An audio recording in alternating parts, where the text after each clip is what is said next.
amigos. Então vamos aí dar continuidade à nossa disciplina e agora tratar de um tema novo, né? Afinal, nós trabalhamos aí todas as questões aí bastante profundas acerca da distinção entre princípios e regras jurídicas, desde aquelas mais rudimentares até as mais contemporâneas, que fazem aí uma distinção em razão da estrutura dessas normas jurídicas e os problemas inerentes a cada um desses pensamentos.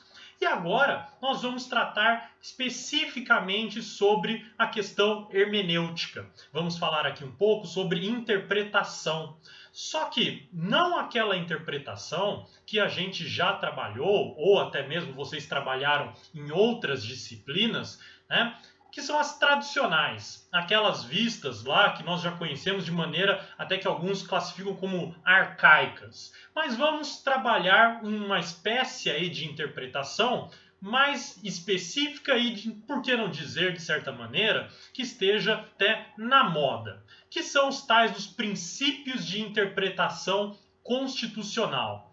Afinal, o que são, qual é a sua função e quais são aí os conceitos e aplicações de cada um desses princípios? Vamos tentar entender um pouco disso, mas não de maneira simplificada, singela, como normalmente se trabalham, mas vamos tentar fazer isso de maneira crítica. Vamos tentar aprofundar o estudo para ver se de fato precisamos ou não desses princípios de interpretação constitucional para compreender, sobretudo, as normas constitucionais.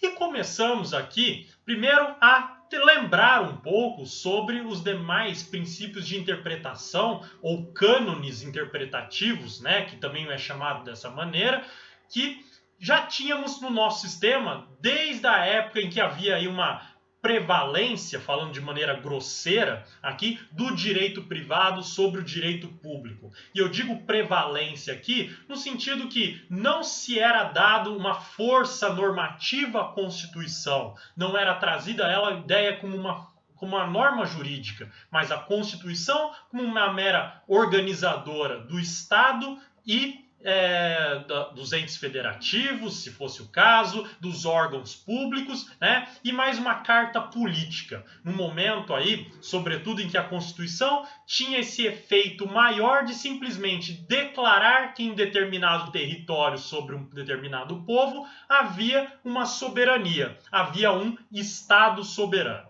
tá?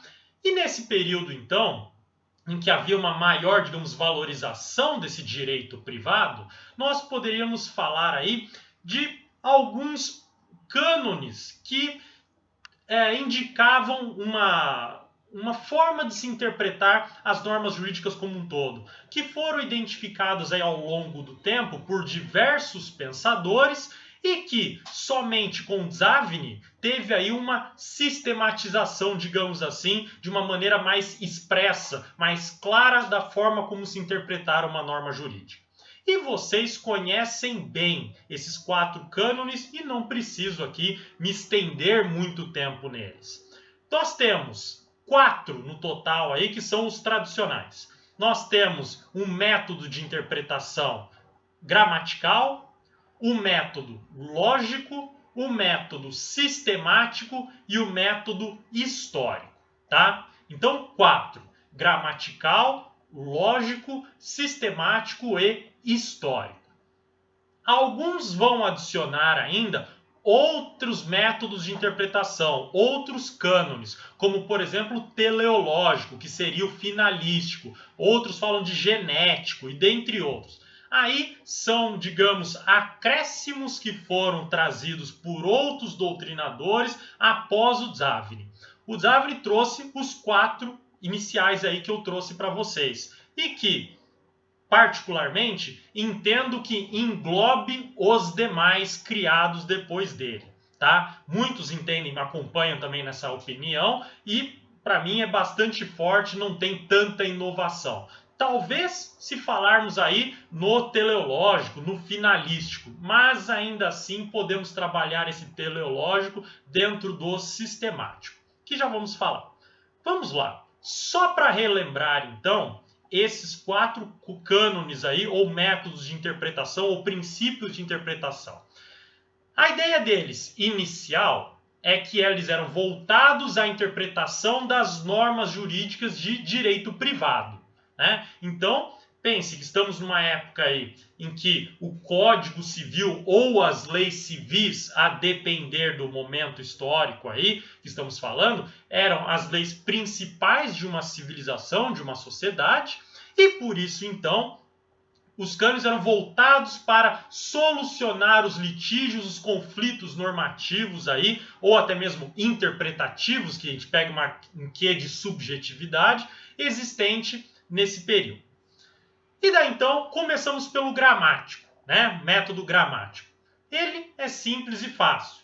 Para dizer que a interpretação deve aí seguir as regras próprias linguísticas. Ou seja, eu não posso me utilizar aí de uma interpretação que distorça as regras, por exemplo, que tratam de verbos, sujeitos, que tratam aí dos objetos, que tratem de adjetivos, advérbios, e assim vai. Todos os institutos aí pertinentes a uma língua. Eu não posso contrariá-los, não posso aí desviar a sua função e a sua finalidade para conformar com a minha interpretação, tá? Então eu preciso seguir essa base linguística aí muito importante. Até porque, de certa maneira, como alguns autores vão defender, a interpretação não deixa de ser uma forma de tradução, não deixa de ser aí um jogo linguístico de paráfrase em que você traduz uma expressão prevista na norma jurídica, prevista na lei, melhor dizendo, no texto, para que você se utilize de uma outra palavra, um outro termo linguístico que vai compor a norma. Então, quando eu estou tentando falar, por exemplo, do crime de homicídio, eu vou falar que homicídio se traduz em um matar alguém. E no momento que eu faço esse matar alguém, eu estou aí, então, fazendo um ato de interpretação. Quando, por exemplo, eu vejo lá, matar alguém, pena 6 a 20 anos, e falo, se eu matar alguém, então sofrerei pena de 6 a 20 anos, veja que eu estou fazendo uma paráfrase daquilo que está previsto no texto da lei. Não está escrito exatamente do jeito com que eu estava, do jeito com que eu transmiti essa ideia. Mas essa paráfrase não deixa de ser aí uma interpretação. Então veja que no método gramatical, portanto, eu tenho que respeitar essas regras linguísticas, essas regras gramaticais para a minha interpretação. Uso aí dos acentos, dos pontos, vírgulas e assim vai. Tá bom? Depois, nós temos também como método tradicional aí de interpretação, nós temos o método lógico. E o que é o método lógico? O método lógico é aquela ideia que você não pode, com a sua interpretação, contrariar um princípio omnivalente, um princípio aí universal próprio de toda e qualquer ciência, que é seguir a lógica. Você não pode, então, dar uma interpretação para um termo lá que contrarie regras básicas, estruturais para toda e qualquer ciência. Então, por exemplo, eu não posso, em uma determinada lei, veja, numa lei só, em 2 artigos diferentes, dar sentidos diferentes para a expressão tributo. A não ser que exista algum elemento dentro da própria lei que me permita trabalhar com a ideia de tributo, com a interpretação de tributo, de maneira distinta.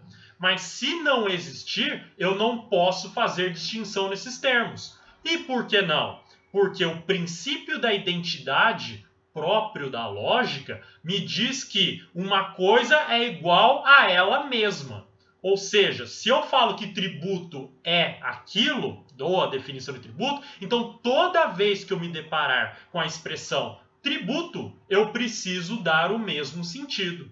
E isso vale para toda e qualquer expressão aí que nós trouxermos na lei, salvo quando ela mesma trouxer no seu bojo a distinção própria para o termo. Ou seja, ela mesmo disser para você o seguinte: aqui no caso deste artigo, a expressão tal deve ser entendida como, né? E veja, nós temos alguns exemplos na nossa legislação de normas que trazem a sua interpretação. Uma interpretação aí no sentido de classificação das normas jurídicas, uma interpretação autêntica do legislador, né? Por exemplo, quando você pega a própria lei de licitação, a lei de licitação traz lá o significado de alguns termos. Para fins desta lei, considera-se. Daí tem lá, concorrência, 2 pontos. Carta convite, 2 pontos. E assim vai, tá bom? Então, essa é a ideia da lógica, seguir as regras básicas da lógica, né? Então, uma coisa é igual a ela mesma, uma coisa é diferente do que não for ela mesma, né? E se uma coisa é diferente da primeira e diferente da segunda, ela constitui uma terceira, para pensar no terceiro princípio de lógica que nós temos também, tá bom? Depois, nós temos como método tradicional aí de hermenêutica, de interpretação, nós temos também o método sistemático. E qual que é a ideia do método sistemático? É a ideia de que não é possível e não é permitido que se faça a leitura das normas jurídicas em tiras, ou seja, de maneira isolada. E por que não é permitido fazer essa leitura de maneira isolada das normas jurídicas? Porque se é feita essa leitura de maneira isolada, você perde a noção da congruência e do sistema. Você perde a noção do todo. E perder a noção do todo faz com que você, então, possa ter uma interpretação, que você faça uma leitura contraditória, que você faça uma leitura, então, que não tenha aí uma relação de conformidade entre as normas jurídicas extraídas daquele sistema. Então veja que o método sistemático é você fazer essa leitura que envolva também os outros termos, os outros enunciados que estão envolvidos nesse sistema jurídico. E que você então compreenda aquela norma jurídica como um pedaço, digamos assim, como se fosse aí fugiu a palavra. Como se fosse uma engrenagem, lembrei. Uma engrenagem de uma máquina maior, uma peça de uma máquina maior, tá bom? Então essa é a ideia do método sistemático. E por fim, método histórico é a ideia de que você deve verificar aí toda a história da construção daquela norma jurídica, as intenções, como que ela foi criada, como que ela já foi interpretada no passado, para entender como deve se interpretar ela no presente, tá? Aqui temos uma discussão gigantesca, né? E que imagino que vocês talvez tenham visto lá no primeiro semestre, Metodologia Jurídica A. Eu, pelo menos, trabalho isso com meus alunos em Metodologia Jurídica A, tá? Sobre a questão da diferença entre o mens legis ou voluntas legis e o voluntas legislatórios ou mens legislatórios. Ou seja, qual que é a intenção da lei e a intenção do legislador. E que, então, há uma severa discussão entre aqueles que são subjetivistas e os objetivistas. Subjetivistas são aqueles, então, que dizem que a prevalência da interpretação do legislador para a norma jurídica, ou seja, a intenção do legislador prevalece, e outros que vão falar que a mens legis, ou voluntas legis, a objetiva, né, a corrente tão objetiva, falando que prevalece a vontade da lei, independente daquela do legislador, né? Briga histórica, muitos ainda defendem a intenção do legislador, outros defendem a vontade da lei. Não há uma prevalência de um ou de outro, embora pareça que existam muito mais atualmente filiados a correntes do voluntas legis, mas a verdade é a seguinte, que O que se tenta fazer atualmente numa hermenêutica mais moderna, digamos, mais contemporânea, é tentar combinar esses dois critérios. Algo bastante difícil, mas relativamente possível. Isso aí eu trabalho, espero que vocês tenham trabalhado aí, também em metodologia jurídica A. Mas eu preciso fazer uma referência ainda sobre esse método histórico, que é muito importante que seja dito, que é a questão de que ele reforça bastante, né, a escola do direito própria do Zavni, que é a chamada escola histórica.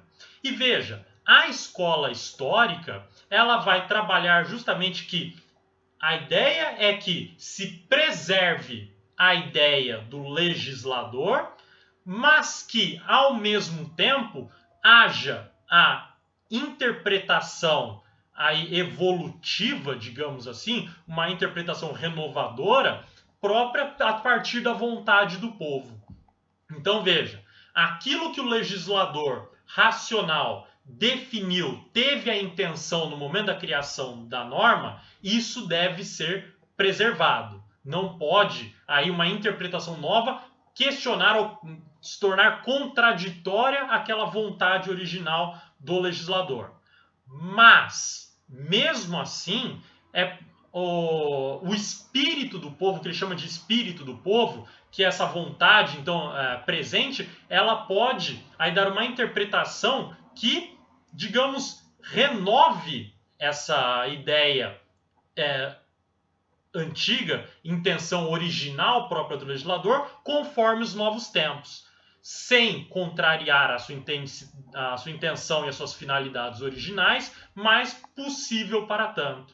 Então veja, se ele quis permitir uma conduta, veja que as interpretações no presente precisam ser também permissivas, precisam também permitir a conduta, mas pode ser que se renove essa permissão conforme uma nova tecnologia. Então, digamos que era permitido fulano, vamos pensar uma norma bastante hipotética, era permitido que fulano se utilize para um ato oficial do telefone. Daí vai se pensar, afinal, telefone pode se interpretar também favoravelmente a um celular, a uma chamada de vídeo, uma chamada de voz por meio de um computador? Veja, o espírito do povo vai poder atualizar essa interpretação, sem fugir da intenção original do legislador. Então, atualmente, na leitura do telefone, nessa norma hipotética que nós criamos, você poderia falar também do celular, da chamada de voz, do computador, e assim vai. Então, veja que você tem aí, então, essa maleabilidade na interpretação, mas nunca esquecendo da ideia original do legislador. Tá? Essa era a ideia, então, da escola histórica aí, e que vai ficar bastante evidente nesse método interpretativo histórico aí tradicional. Muito bem. Essas, então, eram as ideias tradicionais que nós tínhamos de interpretação. Eis que, com a vinda aí ou então melhor, a exaustão, de certa maneira, da modernidade, a fragmentação e especialização da justiça e das ciências em si, do direito, né? O espanto vindo com a Segunda Guerra Mundial, tudo isso trabalhado, e o advento, talvez, aí daqueles que defendem do pós-positivismo e do neoconstitucionalismo, começamos a falar, então, de novos métodos de interpretação. E o que chamamos aí de métodos de interpretação constitucional ou princípios de interpretação constitucional. E daí a pergunta que fica, o que é isso? Porque a ideia deles, de maneira geral, é trazer princípios ou métodos próprios para se interpretar normas constitucionais. Ou seja, eu vou me utilizar, então, de uma metodologia específica e exclusiva para as normas constitucionais, diferente daqueles métodos ditos arcaicos, né, tradicionais, trazidos pelo Zavni. Então, teríamos aí dois conjuntos de interpretação, alguns próprios para a interpretação constitucional e outros para as normas de direito privado. né? As normas, e daí aqui, na verdade, até expandindo no nosso contexto atual para as normas infraconstitucionais, além das normas de direito privado.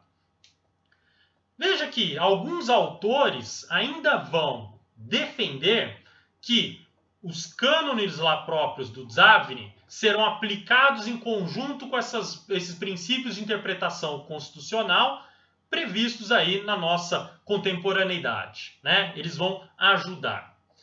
Só que a pergunta que fica, será que são necessários mesmo? Será que são inovadores mesmo esses princípios de interpretação constitucional? E eu tenho certeza que nas aulas de direito constitucional vocês já devem ter se deparado um pouco com eles. Devem ter ouvido falar, em princípio, da unidade da Constituição, concordância prática, conformidade funcional, falando de interpretação conforme a Constituição, dentre tantos outros aí possíveis. Aí a questão que fica, será que realmente são princípios interessantes? E antes de falar especificamente deles, precisamos fazer aí uma viagem pelo mundo, sobretudo na Alemanha, para poder verificar aí então a importância desses princípios. Primeiro é o seguinte, que na Alemanha surgiu aí essa discussão dentro da Constituição alemã sobre os princípios de interpretação constitucional lá pelos idos dos anos 50, sobretudo dos anos 60, tá? E daí nos anos 60, tudo mais aí, surgem algumas obras, alguns trabalhos sobre esse tema da interpretação constitucional, verificando que talvez fosse necessário, então, criar cânones próprios constitucionais. A Corte Suprema Alemã, né, a Suprema Corte Alemã, também, melhor dizendo, o Tribunal Constitucional Alemão, ele também trabalha em algumas decisões esses princípios de interpretação constitucional. Mas a verdade é a seguinte, que praticamente, em termos de estudos constitucionais alemães atuais, nós temos quase que um desaparecimento desses princípios de interpretação constitucional, sobretudo na jurisprudência do Tribunal Constitucional Alemão, vendo então que eles são feitos assim por vezes algumas referências, mas não utilizados como aí como bases ou estruturas para a tomada de decisões ou interpretações de normas jurídicas. E que o que se fez muito mais no passado foi enumerar esses vários princípios aí de interpretação constitucional sem que de fato fossem identificados aí como se fossem princípios que devem ser aplicados ao mesmo tempo. E daí vem um outro detalhe interessante, que é essa questão de serem aplicados ao mesmo tempo.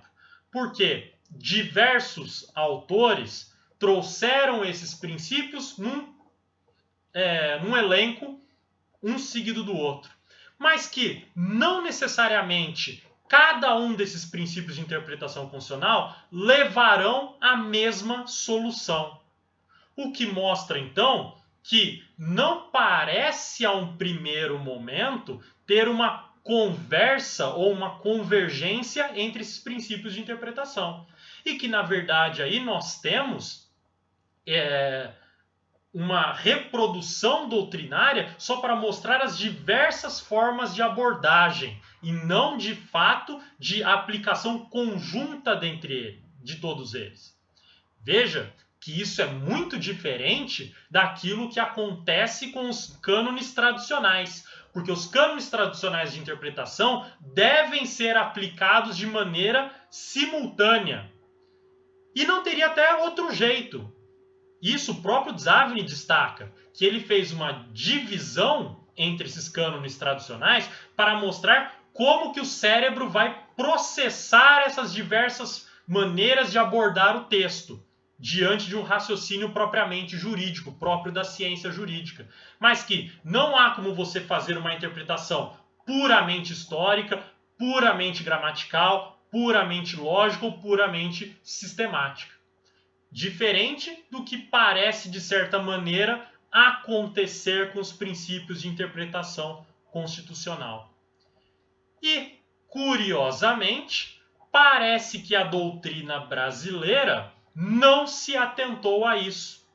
E a doutrina brasileira, a literatura brasileira, acaba aí trazendo esses princípios de interpretação constitucional numa listagem bastante exaustiva, comandando que todos os apliquem de maneira simultânea, que todos aí tenham a sua devida importância e que devem, por vezes, alguns autores trabalham isso, devem ser esquecidos os cânones tradicionais em favor dessas formas propriamente constitucionais de interpretação. Qual que é a explicação disso? Poderemos falar aí, talvez, de uma má leitura, né? Há essa possibilidade, mas não posso falar isso de maneira generalista, né? Que todos os autores trabalharam assim. Pode ser que seja também uma questão aí de inovação, de buscar o moderno, de buscar o novo. E que então, para trazer uma novidade, nós então pegamos essa ideia de interpretação constitucional para tentar quebrar paradigmas anteriores de forma de abordagem das normas, agora entendidas como normas constitucionais. Pode ser isso uma ideia. Ou então, pode ser simplesmente uma forma irrefletida de tratamento da matéria, né? Sem a devida reflexão, ou então de conformidade com o sistema jurídico brasileiro. Não da mesma forma que aí trabalharam os alemães. Não sei dizer. Aí precisaria de um estudo muito mais profundo, histórico, aí de retornar às origens de todos que foram trabalhando, da sucessão de que foram trabalhando esses princípios, para ver aí quando que foi que houve a divergência, né? Aí é um estudo muito mais complicado e complexo, muito mais histórico do que jurídico. A verdade é a seguinte: como está prevista na nossa Constituição, ou melhor dizendo, na nossa doutrina constitucional, esses princípios de interpretação constitucional, então nós precisamos estudá-los. E estudá-los, então, de maneira bastante crítica, né? Embora, já adianto para vocês, muitos deles parecem aí ter pouca importância prática, ou pelo menos na exposição da matéria, parece que eles têm pouca relação com a realidade. Vamos trabalhar com isso agora. Vamos começar com o primeiro princípio, né, que é o princípio da unidade da Constituição. Tá? Princípio da unidade da Constituição. Qual que é a ideia do princípio da unidade da Constituição?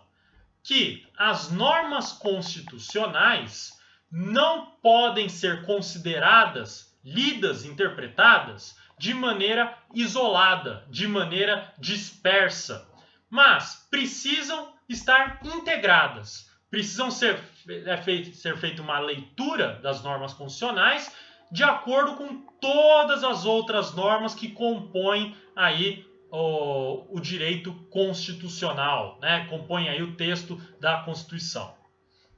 Então, veja só. A ideia genérica é essa. E eu já pergunto para vocês de antemão, diante dessa ideia original, né, de proibição de interpretação isolada. Não parece que eu estou falando aqui de um método de interpretação já conhecido por nós? Quando eu falo de uma leitura não isolada, quando eu falo de uma leitura não em tiras, não parece que eu estou falando do princípio aí de interpretação, o método de interpretação, o cânone interpretativo sistemático? Ou seja, não está parecendo aqui que eu estou dando só um outro nome para uma ideia já conhecida, né, de impossibilidade de contradições, de se evitar contradições dentro do texto constitucional, dentro das normas constitucionais? Então, parece que vestimos uma nova roupa para uma ideia velha, só dizendo o seguinte: olha, agora eu tenho um princípio de interpretação constitucional propriamente constitucional e eu tenho agora um propriamente para as normas infraconstitucionais, que pelo menos a meu ver e acompanhado por alguns autores, é uma distinção um tanto quanto insuficiente. É uma ideia simplesmente aí de criar uma nova nomenclatura para o instituto que já existe, né? Então veja, interpretar de forma sistemática é você se atentar às normas do sistema jurídico como um todo, do ordenamento jurídico como um todo, né? E veja que essa ideia aí então não é nem é tão assim novidade para falar aí, então que superamos o cânone tradicional. Por quê? Tanto o Larens quanto o Zavni, eles fazem referência ao ordenamento jurídico como um todo. Eles falam dele como um sistema total, né? E que então você não vai falar aí de uma leitura própria do direito privado tão somente, própria do direito público ou propriamente só da Constituição, mas uma interpretação sistemática de todo o sistema jurídico. Endes também fala sobre isso, né? Então, é curioso nós tratarmos o princípio da unidade da Constituição como se fosse um método diferente, diverso daquele que nós já conhecemos, tá? Além disso, quando falamos de unidade da Constituição, também trabalhamos com uma outra ideia, tá? Uma outra ideia aí um tanto quanto importante, que é a ideia de ausência de hierarquia entre as normas constitucionais. Que num primeiro momento parece interessante e parece verdadeira, né? Essa falta de hierarquia entre as normas constitucionais. E tenho certeza que quando vocês trabalharam isso em direito constitucional, vocês não viram de forma diferente. Falaram, olha, todas as normas da Constituição têm a mesma importância. Só que isso é verdadeiro? Podemos falar realmente que todas as normas constitucionais não têm diferença hierárquica? E aí podemos trabalhar em dois aspectos. O primeiro deles é a chamada hierarquia formal.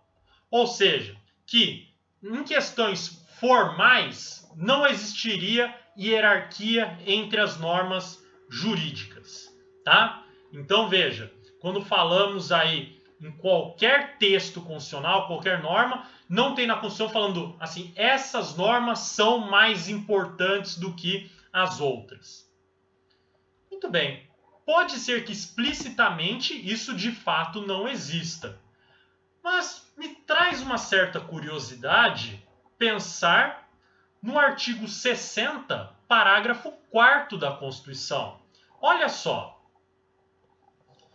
Artigo 60 vai falar que a Constituição poderá ser emendada mediante proposta. E daí tem aqui todas as normas falando das questões de possibilidade de emenda à Constituição. Daí ele vai falar o seguinte, tá? Ele vai falar que, no parágrafo 4º, que não será objeto de deliberação a proposta de emenda tendente a abolir forma federativa de Estado, voto direto, secreto, universal e periódico, separação dos poderes e os direitos e garantias individuais. Me parece que quando o artigo 60, parágrafo 4º, traz aí então essa diferença de tratamento entre as normas que estão com conteúdo constante no artigo 60, parágrafo 4º e as demais, ela tem sim uma diferença, uma hierarquia formal entre elas. Porque veja, eu posso alterar, eu posso eliminar, eu posso acrescentar texto tendente a abolir toda e qualquer norma da Constituição, menos essas. Me parece, então, que existe um certo degrau hierárquico a favor das matérias constantes no artigo 60, parágrafo 4º. Então, de hierarquia formal, embora não exista aí expressamente essa hierarquia, parece que subliminarmente a Constituição deixa claro uma certa hierarquia entre essas normas. né? Então, hierarquia formal, a meu ver, existe. Não seria, então, já no primeiro momento, já poderíamos contestar a ideia de ausência de hierarquia entre as normas constitucionais. Depois, nós vamos para a ideia de hierarquia material. Para dizer que não existem normas que seriam mais importantes do que as outras, né? Veja, não quero dizer aqui que não exista norma constitucional que não seja importante. Se é constitucional, tem importância. Pode ser que eu, particularmente, considere uma norma desimportante, não importante dentro da Constituição, mas o Estado brasileiro constituiu aquela norma e considerou ela importante. Então ela tem um grau de importância maior do que as demais. Só que esses conteúdos podem ter um grau, então, material diferente, né? Eu posso falar que o conteúdo de uma norma é mais importante do que outro? Veja, se fôssemos levar a ideia de novo de ausência de hierarquia, eu poderia dizer que não. Mas daí eu fico pensando no seguinte, tá? Se eu pego o artigo 5º da Constituição, inciso 2º, por exemplo, eu encontro lá que ninguém será obrigado a fazer ou deixar de fazer alguma coisa senão em virtude de lei. Ou seja, o princípio da legalidade. Ou regra da legalidade, aí se você for considerar nos termos do work, a lex e tudo mais. Veja, legalidade é importante? É muito importante. E é inclusive invocada inúmeras vezes no cotidiano de atuação forense, né? No cotidiano aí do Poder Judiciário e tudo mais. Agora, nós temos uma outra norma. Lá no artigo 242, parágrafo 2º. Qual que é essa? Vocês sabem bem e vou colocar aqui na tela para quem não reconheceu pelo número. Que vai dizer que o Colégio Pedro II, localizado na cidade do Rio de Janeiro, será mantido na órbita federal. Não sei vocês, mas eu nunca precisei, para nenhum trabalho técnico jurídico de atuação profissional aqui, salvo para aulas, invocar esse dispositivo, né? Talvez em algum momento aí, para alguma questão aí de alguma norma jurídica, talvez trabalhado em alguém especificamente, pode ser que tenha falado. Mas eu, pelo menos, nunca trabalhei. Imagino que vocês nunca tenham trabalhado tendo que invocar esse dispositivo em alguma petição. Parece que a ideia aqui é que essa norma do artigo 242, parágrafo 2º, ela tem uma menor importância que o princípio da legalidade. Não concorda? Ela é muito menos invocada, ela é uma questão muito mais pontual, afeta um número muito mais reduzido de pessoas. Então, por isso, aqui, quando eu estou falando entre o artigo 5º, inciso 2º, e o artigo 242, parágrafo 2º, me parece que o artigo 5º, inciso 2º, tem uma maior importância. E por isso eu poderia falar que existe entre eles uma hierarquia material entre esses dispositivos. Daí você vai falar assim, professor, mas essa ideia é muito travada, muito própria do nosso sistema, de falar de ausência de hierarquia. E eu falo que realmente é uma ideia mesmo que é repetida a exaustão.